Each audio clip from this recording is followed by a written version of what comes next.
اب چلتے ہیں اپنے اگلے برج کی طرف جو کہ برج سملہ، اور آپ کو بیان کریں گے کہ 1 سے 10 جنوری کا یہ اشرہ ان کے لیے کیا کچھ بیان کر رہا ہے۔ وہ افراد جو 24 اگست سے 22 ستمبر کے اشرے کے دوران پیدا ہوئے ہیں وہ برج سملہ کے تحت آتے ہیں۔ اس کے علاوہ وہ افراد جن کو اپنی تاریخ پیدائش معلوم نہ ہو مگر ان کا نام پے غائن سے شروع ہوتا ہے تو وہ برج سملہ کے تحت آئیں گے۔ اس عرصے کا وقت آپ کے لیے کئی ایک خوشخبریاں اپنے ساتھ لے کر آتا ہوا نظر آتا ہے۔ اس عرصے کا وقت آپ کے لیے مالی حوالے سے خاصا خوشگوار رہنے والا ہے، یہاں تک کہ وہ افراد جو روزگار کی تلاش میں ہیں ان کو بھی چاہیے کہ اس اشرے کے دوران ضرور کوشش کریں۔ اللہ کے فضل و کرم سے اس اشرے کے دوران آپ کا سلسلہ روزگار بنتا ہوا نظر آتا ہے۔ اس کے ساتھ ہی ساتھ وہ لوگ جو تبدیلی نوکری کے خواہش مند ہیں ان کے پاس بھی ایک اچھا وقت ہوگا، اس وقت کو ضرور یوٹیلائز کریں۔ اللہ کے فضل و کرم سے آپ کو بہتر اور اچھی جگہ سے نوکری کی آفر ملتی ہوئی نظر آتی ہے۔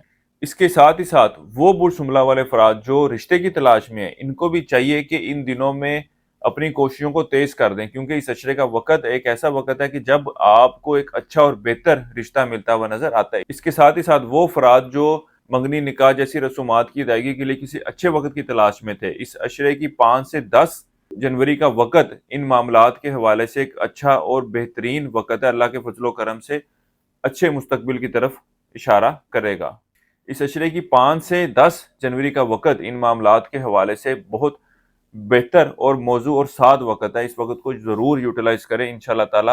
اللہ تعالیٰ سے دعا ہے کہ آپ کی آنے والی زندگی خوشگوار ہو۔ ہمارے اس چینل کو سبسکرائب ضرور کیجئے گا تاکہ ہمارے چینل پر آنے والی تمام ویڈیوز آپ کو ملتی رہا کریں۔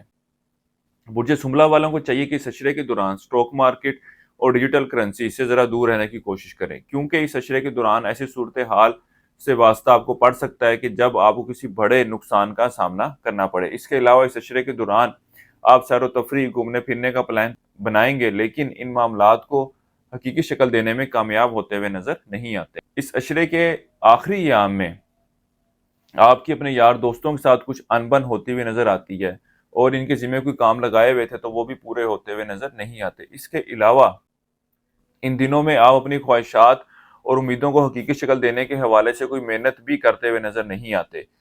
بہرحال اس اشرے کے شروع کے اور درمیانی ایام آپ کے اپنی خواہشات کو حقیقی شکل دینے کے حوالے سے کوششوں کو ظاہر کر رہے ہیں۔ اس اشرے کے شروع کے اور درمیانی ایام میں آپ اپنے غیر ضروری اخراجات کو کم کرنے کے حوالے سے بھی خاصی کوششیں کرتے ہوئے نظر آتے ہیں اور اللہ کے فضل و کرم سے آپ کو ان میں کامیابی ملتی ہوئی نظر آتی ہے۔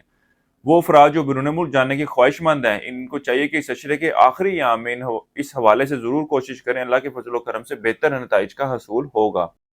بلکہ یوں کہا جائے کہ اس اشرے کے آخری ایام آپ کے بیرون ملک سفر کے لیے جانے کو ظاہر کر رہے ہیں۔ اس کے علاوہ وہ طالب علم جو تعلیم کے حصول کے لیے بیرون ملک جانا چاہتے ہیں ان کو بھی چاہیے کہ ضرور کوشش کریں، انشاءاللہ تعالی مثبت نتائج ملے گا۔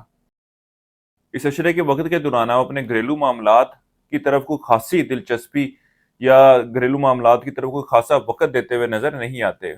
اس اشرے کے اختتام میں کاروباری صورتحال میں بہتری دیکھنے میں آئے گی اور پچھلے کچھ عرصے سے جو ٹینشن بنی ہوئی تھی یا آپ کو جس کمپٹیشن کا سامنا کرنا پڑ رہا تھا، اللہ کے فضل و کرم سے ان معاملات کے حوالے سے آپ کے سامنے راہیں کھلنا شروع ہوں گی اور معاملات جو ہے وہ بہتر شکل لیتے ہوئے نظر آتے ہیں۔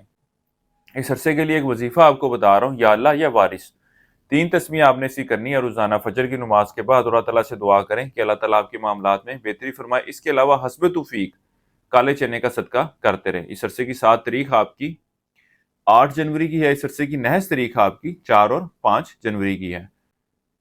وہ لوگ جو ذاتی مشاورت چاہتے ہیں وہ ہمارے اسکرین پر دیے گئے نمبر پر رابطہ کریں، انشاءاللہ تعالیٰ آپ کی ان معاملات کے حوالے سے بہتر رہنمائی کر دی جائے گی۔ برج سملہ والوں کے لیے اب تک اتنا ہی۔ اللہ حافظ۔